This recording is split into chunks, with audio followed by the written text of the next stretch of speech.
아버지 감사합니다.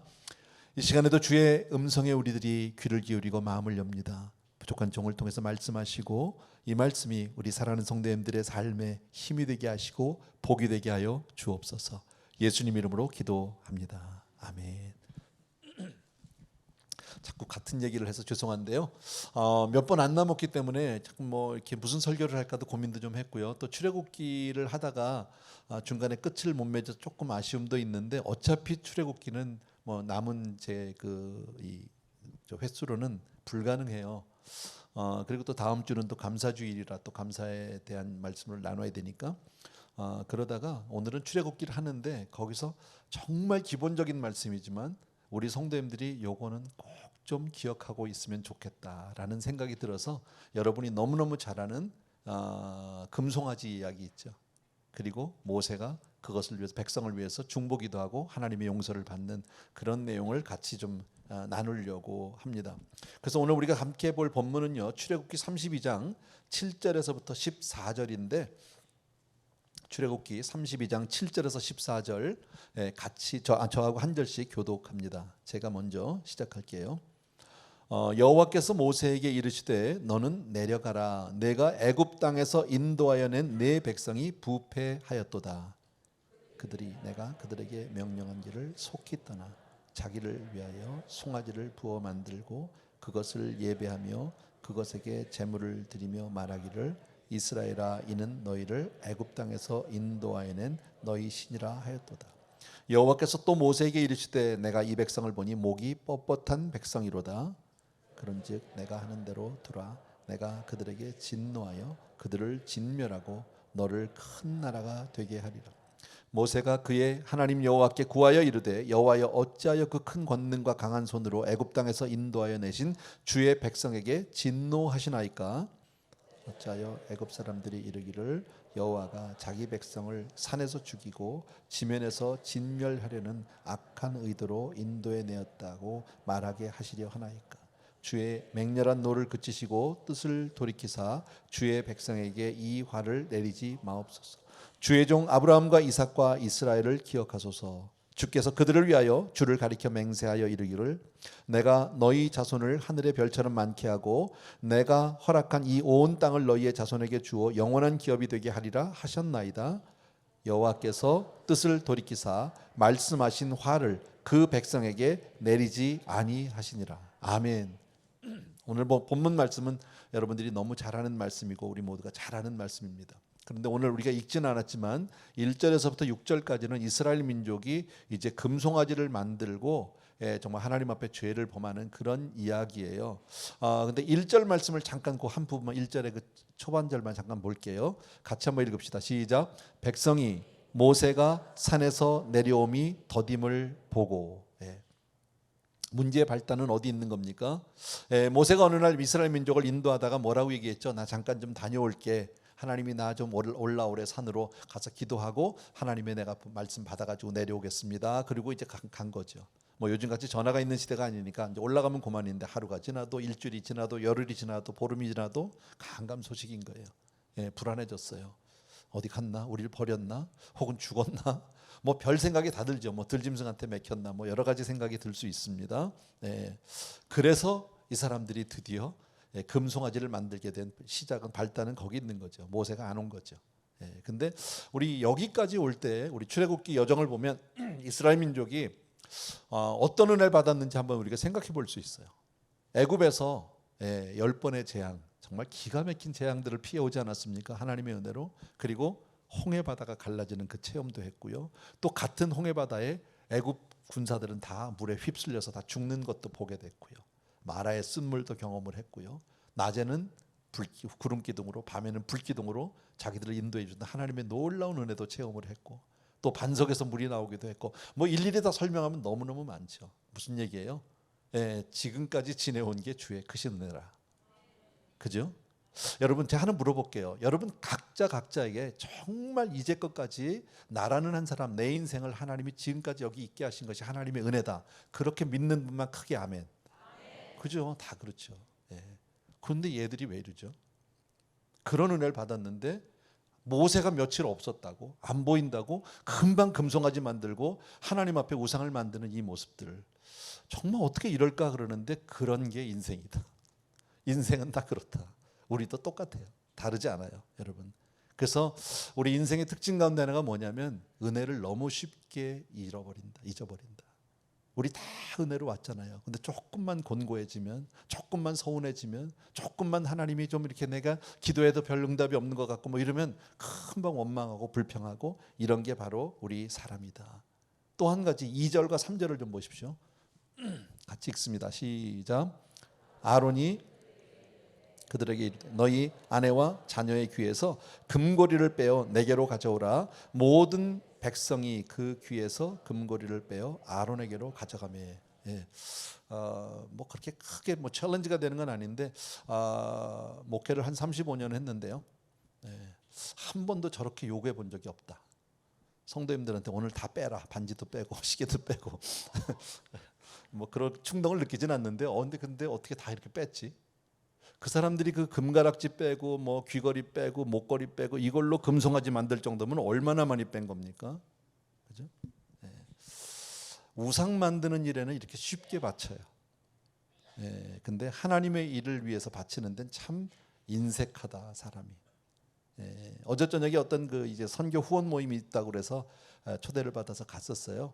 예, 선교사님이 이제 그 후원자들을 많이, 지난번에 오셨던 분이에요. 우리 교회 루안다에서 그 치과 의사 오셔서 우리 저 말씀도 한번 전해주셨고 사역 보고도 해주셨는데, 어제 저녁에 꽤 많이 모였어요. 꽤 많은 사람들, 또 제가 아는 분들도 많이 그 안에서 만나기도 했고요.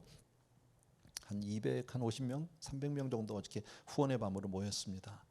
근데 얼마나 어제 후원이 됐는지는 잘 모르겠지만 제가 느끼기에는 그 자리에서 선뜻 이렇게 크게 헌금을 하시는 분은 별로 보지 못했어요.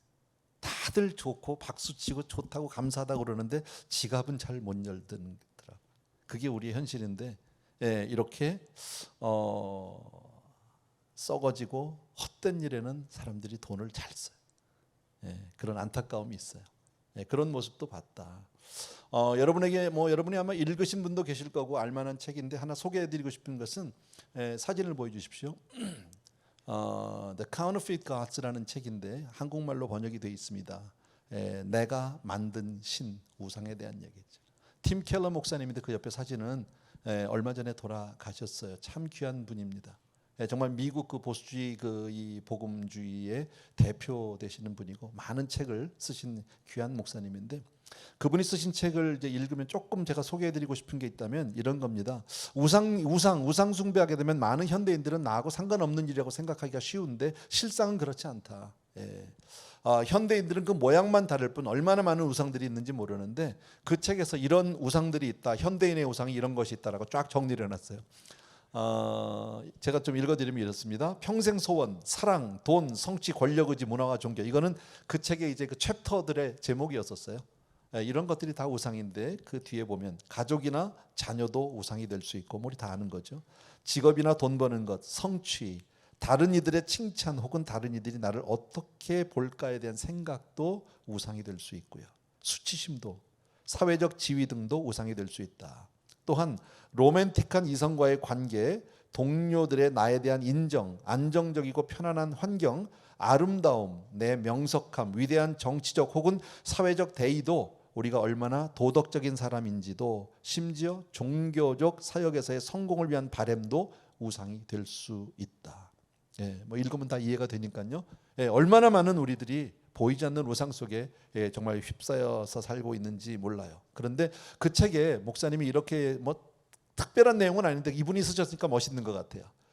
보여주세요. 이제 그 구절을 부탁드렸는데, All idolatries enslave. 영어로는 아주 쉬운데 한국말로 번역을 하면 그 밑에 내용이죠. 같이 한번 읽읍시다. 시작. 우상은 그것을 섬기는 사람, 즉 그것을 소유하고자 하는 사람을 그 우상의 노예로 만든다. 우상을 통해서 뭔가 행복을 찾고 만족을 찾아보려고 하는데 결국 하다 보면 우상에게 발목 잡혀서 종노릇하게 된다. 뭐 그런 내용이죠. 그 책에 나온 예화 가운데 하나가 슬리핑 뷰티였었어요. 우리가 잘 아는 뭐 숲속에 잠자는 미녀 뭐 이런 거잖아요. 뭐 마녀의 꼬임에 빠져서 깊은 잠에 빠지고 왕자님이 와서 뭐 정말 천신만고 끝에 그 여자를 구원하고 구하고 그리고 나서 둘이서 예쁘게 결혼해서 살았다. 해피엔딩. 소설은 거기까지지만 이야기는 그러나 현실 속에서는 그때부터가 문제다. 그죠? 두 사람이 사랑해서 결혼만 하면 끝이에요? 아니, 그때부터가 이제 진짜 문제는 그때부터 시작하는 거 아닙니까? 그래서 정말 아무 문제 없이 살았다. 그렇게 해서 해피엔딩 뭐 영원히 잘 뭐라 그랬죠? 뭐 그런 거 있었는데 뭐 happily ever after 뭐 그런 영화도 있었던 것 같은데 보진 않았는데 어쨌든 행복하게 잘 살았다는 말은 실제적인 인간의 삶에는 없다.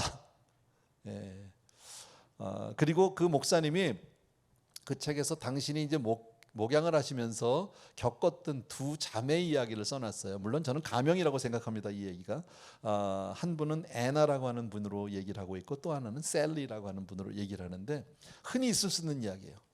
애나라는 분의 이야기는 이렇습니다.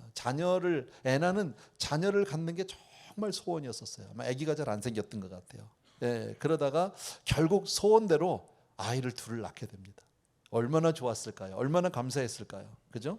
근데 그렇게 너무 원했던 자녀를 얻고 나니까 이제는 자기 자녀들을 정말 완벽하게 키우고 싶은 거죠. 잘 키우고 싶었어요.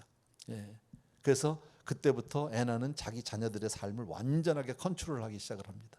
통제하기 시작합니다. 그리고 자기가 세워놓은 계획대로 자기가 그리는 그림대로 그리고 자녀들을 그렇게 이제 막 억압을 한다고 그래야 될까요? 속박을 한다고 그래야 될까요? 뭐 그렇게 컨트롤하기 시작합니다. 뭐 우리식으로 얘기하면 쉽게 말하면 그냥 부모의 한을 푸는 거예요. 자식에다 놓고 내가 못했던 거 하고 싶은 거 자식에게 다 갖다 집어넣는 거예요. 그런데 그 결과가 어떻게 됐느냐? 자기들이 그럼 예쁘게 잘 커졌느냐? 아니에요. 아이가 한 아이는 감정적인 문제가 생겼고 또 다른 아이는 분노 조절 장애를 갖게 됩니다. 둘 다 잘못된 거예요. 그러니까 부모에게 있어서는 이 애나라는 사람은 애나는 그 자기 자식에 대한 어떤 자식을 우상화 삼아서 자기가 원하는 그림을 그리고 있었는데 결과적으로는 이런 아픔을 당하고 너무너무 힘들었다라는 거죠. 또 하나는 셀리라고 하는 여자인데 이 여자는 정말 예쁜 여자예요. 어려서부터 너무 예뻐요. 주변에 남자들이 늘 많아, 늘 꼬여. 그리고 남자들이 얼마나 그 여자에게 잘 보이고 뭐 이러려고 와서 했는지 몰라요. 그러다 보니까 자연히 셀리는 자기의 미모를 가지고 남자들을 이렇게 통제하고 조종하는 것을 알게 돼. 가지고 노는 거죠. 그러니까 자기는 늘 대접을 받아야 되고 관심을 받아야 되고 자기는 늘 이렇게 정말 여왕처럼 받들림을 받아야 되는 그런 여자인 거예요. 항상요. 그리고 자기의 정체성을 얼마나 많은 남자들이 나를 쳐다보고 좋아해주고 사랑해주고 거기서 자기의 정체성을 찾고 있었습니다. 근데 그 결과 이 셀리는 어떠냐? 자기 혼자 남아 있는 것을 못 견디는 거예요. 그래서 주변에 혹시라도 자기가 남자가 없으면 그때부터 자기는 얼마나 불안해지는지 몰라요. 왜 이러지? 왜 내가 아무도 나를 안 쳐다봐 주지? 왜 나를 안 좋아해 주지? 뭐 이렇게 되기 시작을 하다가 급기야는 어디까지 가느냐면요.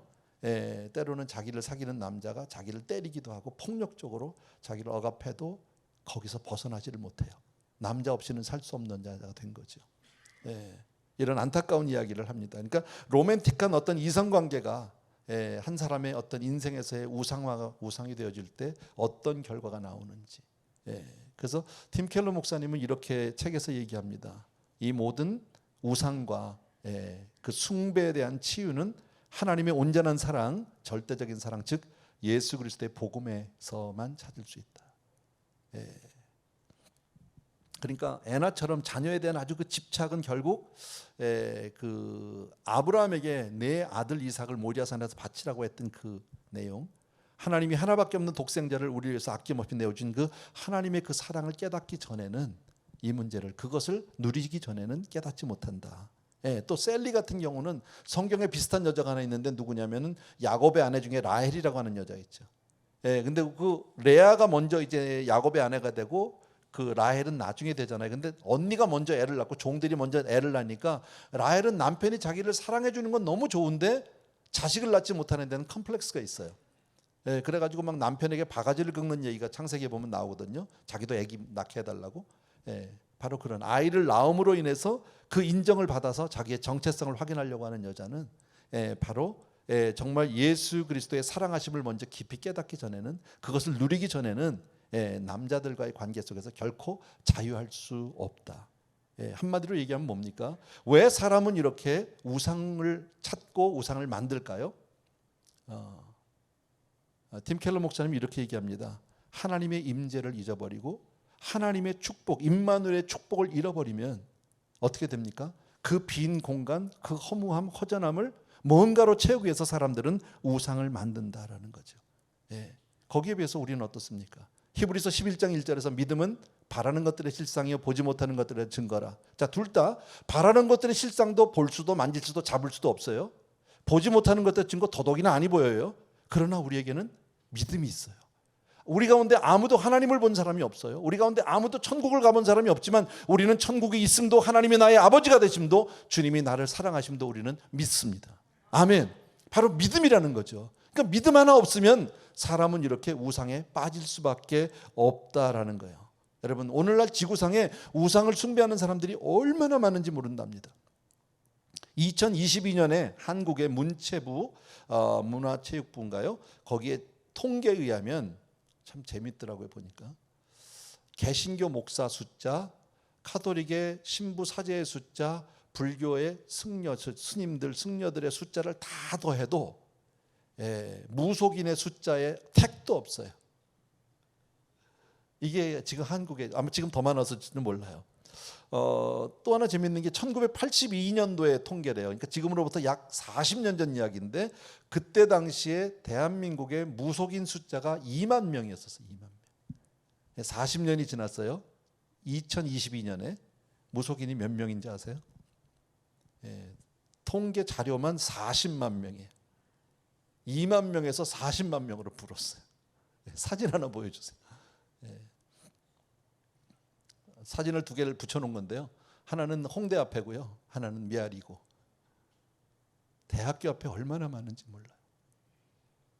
한국에 여행 가보신 분들은 아마 쉽게 볼 겁니다. 어디 무슨 쇼핑센터나 뭐 이런 데 가보면 어렵지 않게 이렇게 이 텐트 같은 거 쭉 쳐놓고 거기에 뭐 타로 무슨 사주 뭐 이래가지고 쭉 붙어 있는 거 보신 분들 참 많습니다. 동네에. 얼마나 많은 젊은이들이 거기를 찾고 있는지 모릅니다. 전 참 볼 때마다 우스운 게 참 물어볼 때 가서 물어봐야지. 노숙자처럼 텐트 안에 사는 사람한테 가서 뭘 물어봐. 그잖아요. 누가 그랬대잖아요. 고목나무한테 가서 비니까 고목나무가 너는 내 속을 좀 보라고. 내가 뻥 뚫리니 속을 좀 보라고. 나무가 다 통해서 나한테 뭘 비냐고. 여러분. 근데 왜 이렇게 사회가 발전되고 발달된 것 같은데 이렇게 많은 정말 우상을 섬기는 사람들이 늘어날까? 이유는 뭘까요? 불안함. 하나님 한 분이 안 계시니까. 여러분, 하나님이 안 계시면 인간은 스스로 불안함, 걱정, 긴장, 아침에 일어나서부터 밤에 잘 때까지 24시간 불안함을 떨칠 수가 없다라는 거예요. 여러분, 이스라엘 민족이 왜 이 금송아지를 만들었다고요? 모세가 안 보여. 어쩌면 모세가 우상이었는지도 몰라요. 목사님 한 분이 안 보이니까 어떻게 됩니까? 불안해지기 시작한 거예요. 우리를 버리는 것 같기도 하고 죽은 것 같기도 하고 우리 이제 고아된 것 같기도 하고 어떻게 해야 될지도 모르겠고 언제 온다는 얘기도 없고 불안하니까 뭐라도 만들어야 되는 거예요. 그 불안함 때문에. 그 불안함은 왜 생겼습니까? 믿음이 없어서 생긴 거죠. 여러분, 믿음이 없이는 하나님을 기쁘시게 못한다고 성경은 말씀하는데 그 믿음 없으면 세상이 두려워지기 시작하고 불안해지기 시작한다. 여러분, 우상 숭배 하나님이 제일 싫어하는 거 아닙니까? 우리 다 알잖아요. 그거는요. 그래서 우리는 비록 우리가 뭐 이렇게 형상을 만들어 놓고 우상 앞에 가서 절하는 사람은 없어요. 요즘에요. 근데 아까 얘기했듯이 현대인의 많은 그 우상들, 그래서 우상을 가볍게 생각할 수는 없어요. 어쩌면 나도 거기에 잘못하면 속을 수 있어요. 우상은 정말 하찮은 것이고 더러운 것이고 혐오스러운 것이지만 참 희한하게도 사람들은 다 그런 데 빠집니다. 사람들이 유혹을 받는 데는 좋은 것에는 유혹을 받지 않아요. 한번 상상을 해보자고요. 밤거리에 막 술집이 많은 골목에 뭐 한국 같은데 뭐 밤 막 고래고래 소리 지르고 뭐 노래 부르고 막 이런 사람들이 갈짓자로 다니면서 있잖아요. 그런 분들이 혹시 노래 부를 때 찬송가 부르는 거 보셨습니까? 혹은 뭐 가곡을 부르는 분을 보셨습니까? 보리 이런 그런 거 없잖아. 보리반 뭐 이런 거. 맨 이상한 뭐 노래 부르잖아요. 뭐 클럽이라고 하는데 혹시 클럽에서 혹시 클래식을 트는 것을 본 적이 있습니까? 교향곡이나? 그렇지 않습니다. 예. 뭐 한국에 계신 분들을 좀 싸잡아서 얘기해서 대단히 죄송한데, 한국에 계신 분들이 이제 뭐 쉽게 여행을 가는 여행지 중에 하나가 태국이라는 곳이잖아요. 저도 뭐 몇 번 가봤는데, 저는 그런 데 가본 적이 않았지만 뭐 신문이나 이런 거 보면 그분들이 거기 가서 되게 뭐 하고 와요? 다 나쁜 거 먹고 와. 뱀 먹고, 예, 무슨 뭐 전갈 먹고, 원숭이 먹고. 예. 사람들 좋은 건 안 해요, 여러분. 예. 좀 속상하죠, 여러분. 그 사람들은 좋은 것보다는 나쁜 쪽에 훨씬 더 잘 쉽게 유혹을 받는다, 여러분. 경건하게 살려면 하나님을 경외하는 것밖에 다른 길이 없어요. 하나님 떠나면 인생은 지저분해지고 더러워져요. 난잡해지기 시작합니다, 여러분. 성경을 보십시오. 이스라엘 민족이 남왕국과 북왕국으로 이렇게 나뉘었잖아요. 근데 결국은 두 왕국이 다 망했는데 왜 망했느냐? 우상숭배 때문에 망합니다.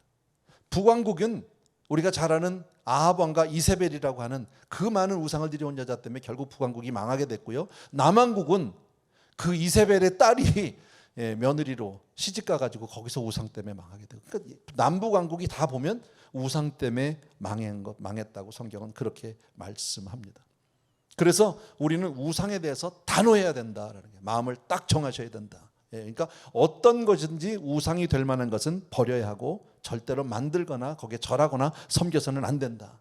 신명기에 보게 되면 성경에서 뭐라고 말합니까? 내 가족 중에 누구든지 우상을 숭배하는 사람이 있으면 반드시 죽이라고 그랬습니다. 물론 아주 굉장히 아주 극단적인 표현을 쓰셨는데 왜 그렇습니까? 그냥 두면 망하니까. 내 가족이 망하고 사회가 망하고 나라가 망하니까 그건 안 된다라는 거예요, 여러분. 그래서 우상을 숭배하면 뭐 당연한 얘기인데 한번 다시 짚어드립니다. 첫 번째, 본인 자신에게 본인 자신의 고통이 옵니다, 여러분. 하나님이 없으면 7 귀신이 들어온다니까. 귀신들 있는 대로 다 데리고 들어와요. 그러니까 귀신을 섬길수록 귀신이 더 많이 오는데 결국 거기에 잡혀서 자기는 종노릇하게 되고, 국기하는 하나님의 복을 받을 수 없어요. 우상을 섬긴 나라치고 잘된 나라가 있습니까? 여러분, 캄보디아를 가면은 앙코르와트라는 데가 있습니다. 저도 가보지는 못했습니다. 근데 이 앙코르와트를 가면은 거기 뭐 지금 얼마나 유명한 관광지입니까? 얼마나 많은 사람들이. 근데 그 앙코르와트가 한 600년 동안 완전히 감춰져서 사람들은 그 존재 자체도 몰랐잖아요. 600년 만에 그걸 발견하게 됐는데, 기록에 의하면 거기에 무슨 뭐 얼굴 사원인가 뭐 그런 사원을 마지막으로 만들었는데, 그리고 나서 그때 그때는 나라가 이름이 크메르였었대요.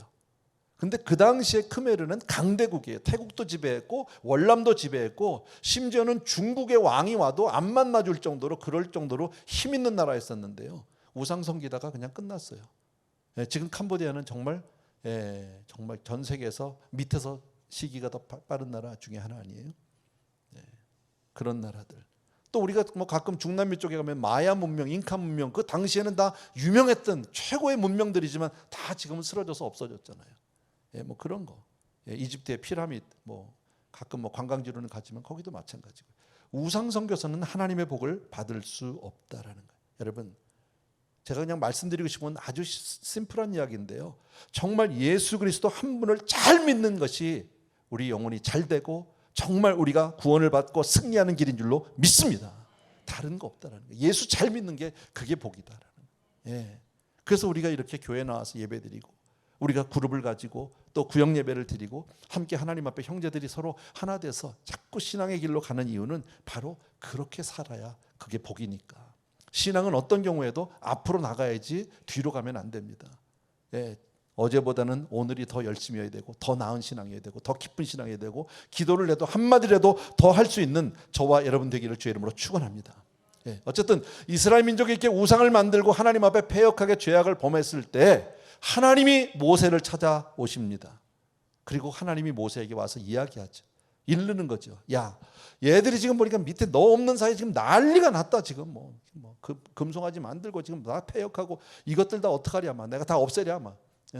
그냥 나 가서 내 마음대로 내가 할 테니까 너 그냥 알고 있어라, 그렇게 마치 이렇게 얘기하시는 것 같잖아요, 분위기가.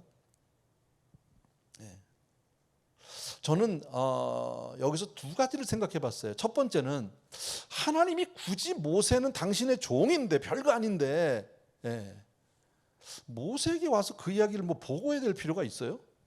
그리고 더더욱이나 뭐 내가 가서 할 테니까 너는 나대로 하게 하라. 예전 성경에 그렇게 되어 있거든요. 뭐 하나님이 허락을 구하는 것 같지 모세에게.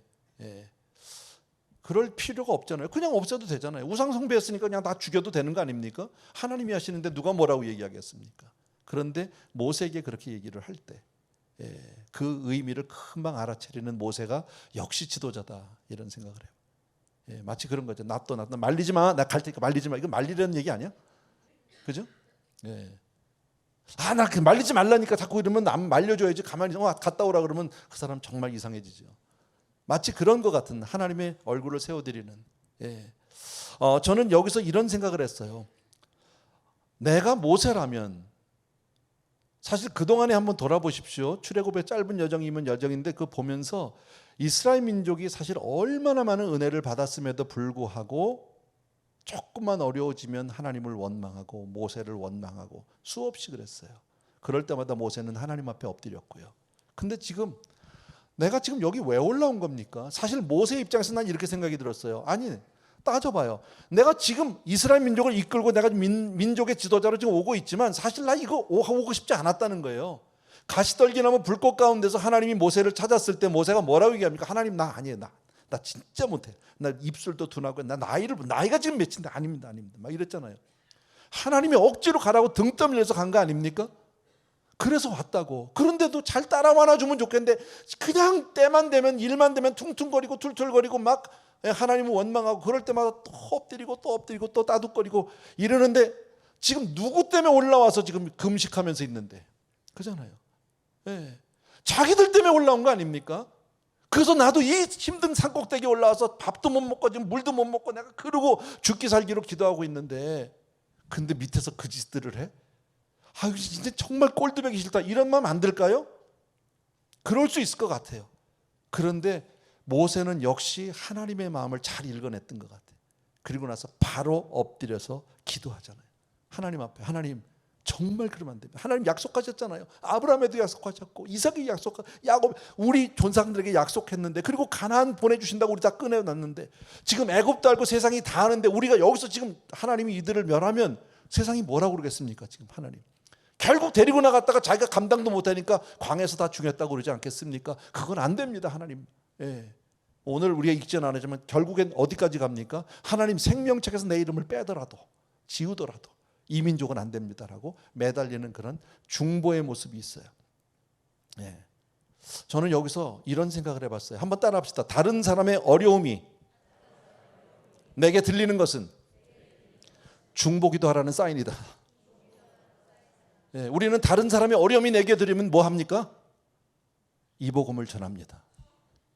다른 사람 집사님 글쎄 말이야 누가 아무개가 이랬대. 이게 대부분 하는 거 아닙니까? 그런데 오늘 여기서 우리가 하나 기억할 것은 살아가다 보면 우린 이런 얘기 저런 얘기 들어요. 그럴 때마다 내게 이런 소리가 들렸다. 이거 기도하라는 사인이로구나. 하나님이 나를 통해서 기도하라는 사인이로구나. 아멘. 아까도 말씀했지만 계명대로라면 우상 숭배하는 자들 다 죽여야 합니다. 그런데 하나님은 이들을 바로 죽이지 않고 모세를 찾아와서 기도하게 만들었다라는 거예요. 왜요? 하나님은 상한 갈대를 꺾지 않으시고 꺼져가는 등불을 끄지 않기를 원하시니까. 악인이 망하는 걸 원치 않는 분이 바로 하나님이시니까 그들을 구원해내고 싶은 거예요. 그러나 누군가 기도해주지 않으면 중보해주지 않으면 안 된다라는 거죠. 여러분. 그래서 모세가 엎드려서 기도하기 시작한다. 또 한 가지 우리가 여기서 눈여겨봐야 될 게 하나 뭐냐면 모세가 이렇게 열심히 정말 인념을 다 죽기 살기로 간절히 간구하는데 누구를 위해서 기도합니까? 자기입니까? 다른 사람입니까? 다른 사람이에요.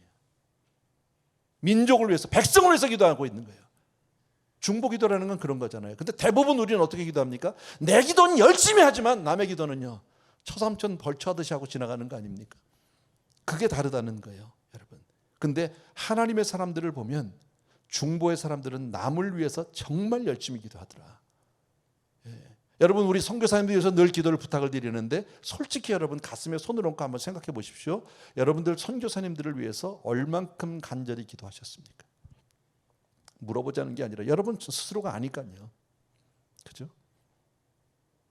대부분 아마 선교사님의 이름이나 선교지 정도 기억하면서 쭉 지나가지 않았을까요? 미안합니다. 내가 여러분을 너무 이렇게 싸잡아서 얘기해 죄송한데 그럴 수 있을 것 같아요.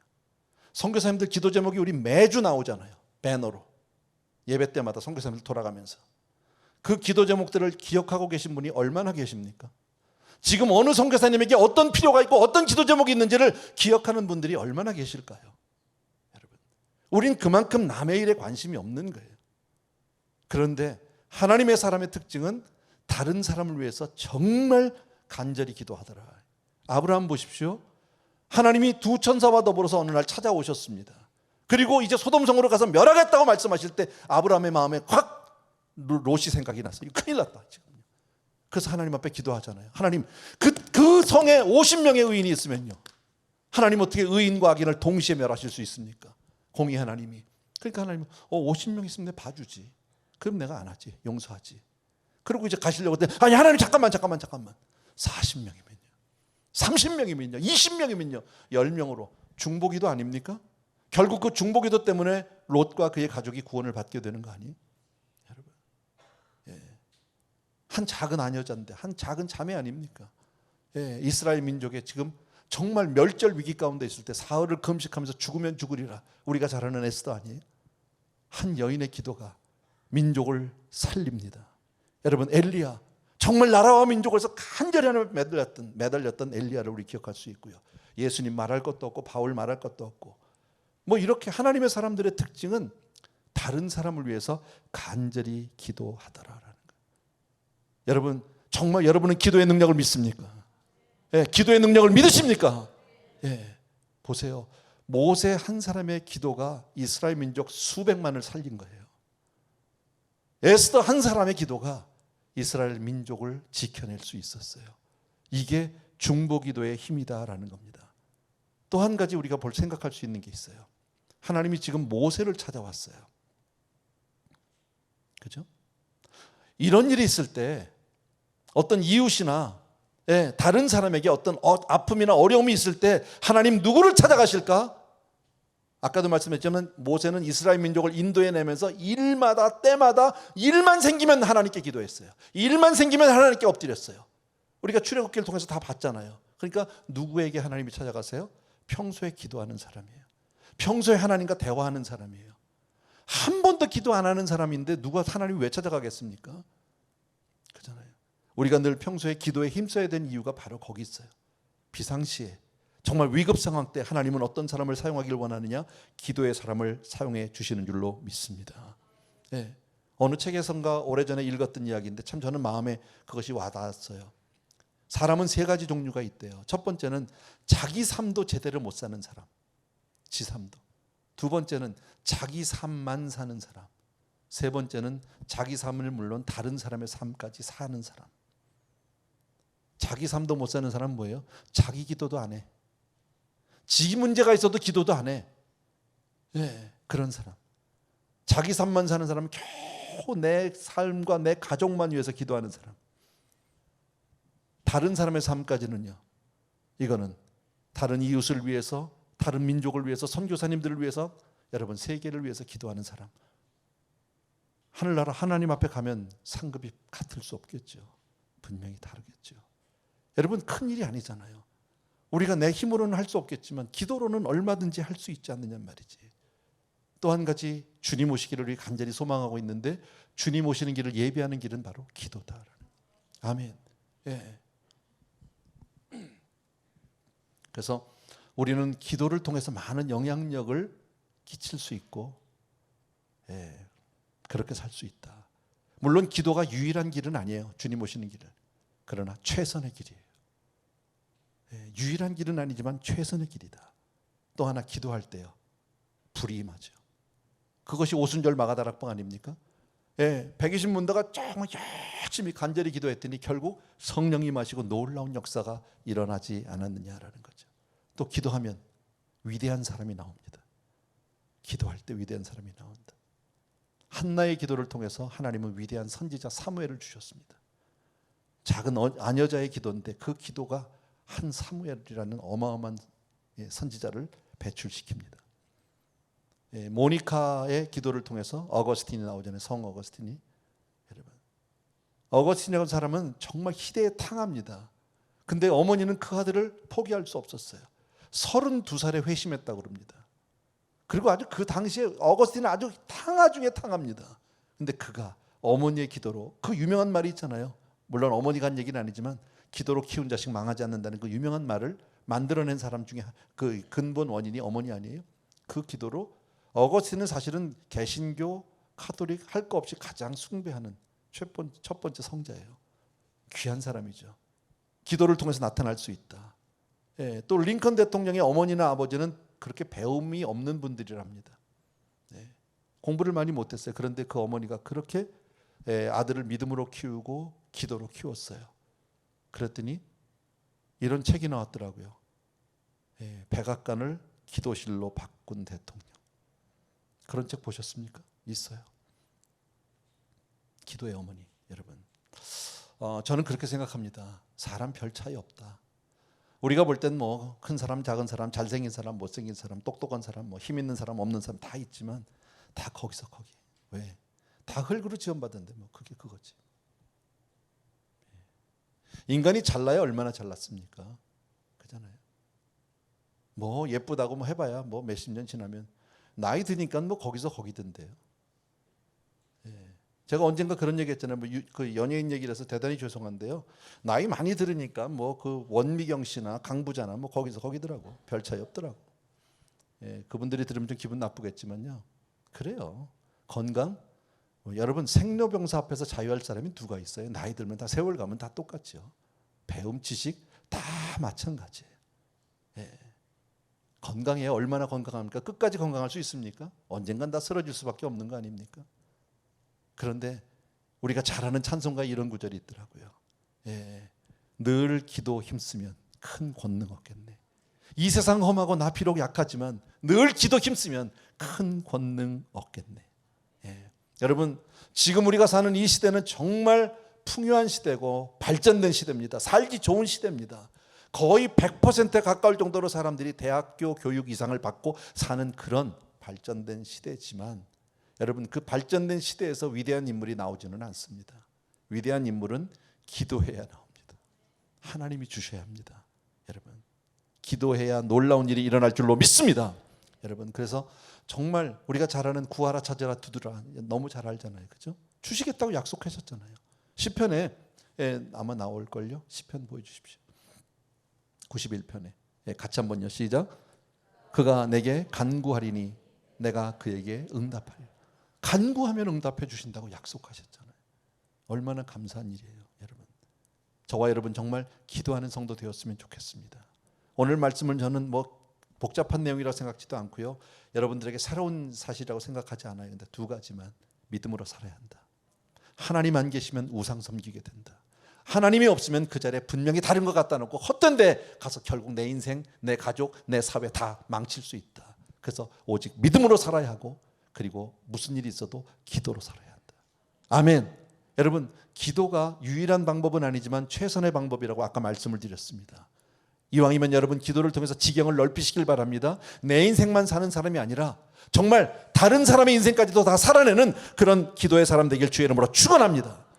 그래서 정말 기도할 때 다 건강해도 기도하시고요, 완전해도 기도하시고요, 걱정이 없어도 기도하시고요, 항상 기도에 힘쓰는 귀한 성도님들 되길 주의 이름으로 축복합니다. 아멘. 우리 찬송가 하나 같이 드리겠습니다. 이 세상 험하고 나비로 약하나입니다.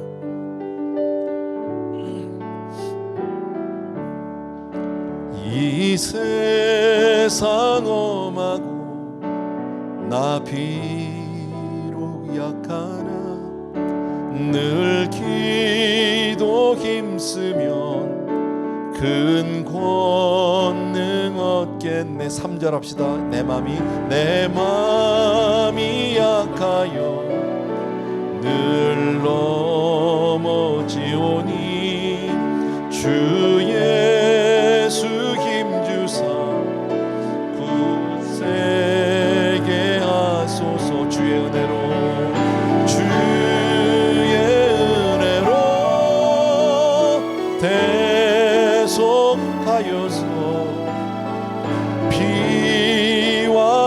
같이 붉은 죄는 같이. 다시 한번 이 세상 험한 나 비록 약하나 늘 기도 힘쓰며 큰 권능 얻겠네. 주의 은혜로 대속하여서 피와 같이 붉은 죄는 같이겠네. 아멘. 이 시간에 우리 같이 기도하고 싶은 것은요, 정말 주님 믿음으로 살겠습니다.